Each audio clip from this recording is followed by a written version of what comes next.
देखिए दोस्तों, कई बार क्या होता है कि दो लोगों के बीच में झगड़ा रहता है किसी भी संपत्ति को लेकर, किसी भी जमीन को लेकर, और वे लोग जो है सिविल न्यायालय में केस लगाते हैं। तो ऐसी स्थिति में सिविल न्यायालय से अगर कोई व्यक्ति जो है वह केस जीत जाता है, तो वह केस जीतने के बाद में कब और कैसे उस जमीन को अपने नाम से करवा सकता है।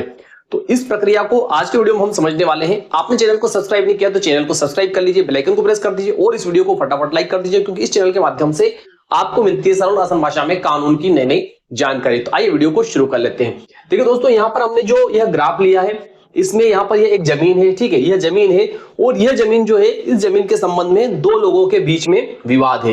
एक व्यक्ति यह है, ठीक है, और दूसरा व्यक्ति जो है वह यह है। इन दोनों लोगों के बीच में यहाँ पर इस जमीन को लेकर विवाद है।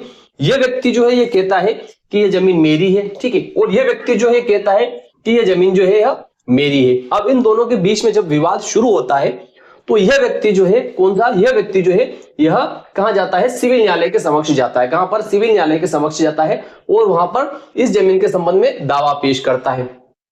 यहां पर यह व्यक्ति जो है क्या कहलाएगा, वादी कहलाएगा, और यह व्यक्ति जो है यह क्या कहलाएगा, यहां पर यह प्रतिवादी कहलाएगा।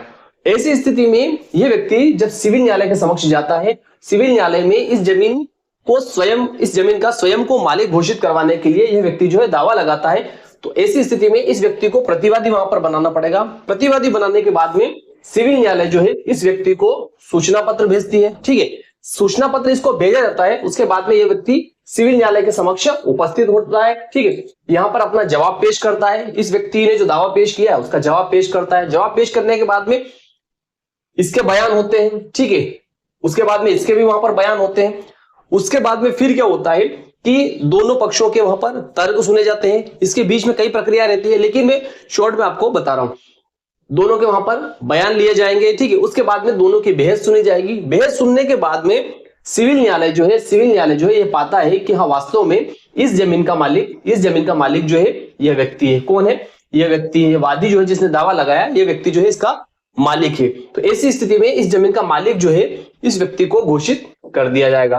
जब इस व्यक्ति को इस जमीन का मालिक घोषित कर दिया जाता है तो न्यायालय जो निर्णय और जयपत्र पारित करती है, उस निर्णय और जयपत्र के आधार पर यह व्यक्ति जो है, कौन, जो वादी है, यह कहां पर, तहसीलदार के समक्ष आवेदन दे सकता है कि इस जमीन का मालिक जो है मुझे सिविल न्यायालय ने घोषित कर दिया है, इसलिए उस निर्णय और जयपत्र के आधार पर आप जो यह जमीन जो है इसके राजस्व दस्तावेजों में मेरा नामांतरण प्रमाणित कर दीजिए, ठीक है। तो इस प्रकार का निर्णय जो और जयपत्र जो है तहसीलदार के समक्ष रखा जाएगा।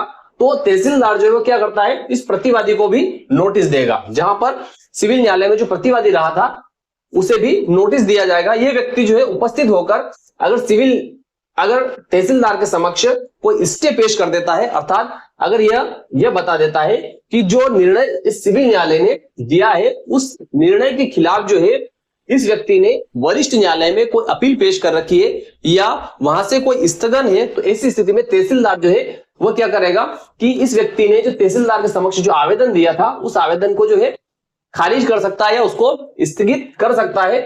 लेकिन अगर यह व्यक्ति जो है तहसीलदार के समक्ष किसी प्रकार का कोई स्टे पेश नहीं करता है या यह नहीं बताता है कि इसने कोई अपील पेश कर रखी है, तो ऐसी स्थिति में तहसीलदार जो है सिविल न्यायालय के निर्णय और जयपत्र के आधार पर इस जमीन के सरकारी कागज में इस व्यक्ति का नामांतरण प्रमाणित कर देगा। तो इस प्रकार से आप अगर सिविल कोर्ट से केस जीत जाते हैं तो इस प्रकार से आप अपना नामांतरण करवा सकते हैं। आज की जानकारी आपको कैसी लगी आप कमेंट कर जरूर बताएं। फिर मिलते हैं अगले वीडियो में, तब तक के लिए जय हिंद, जय भारत।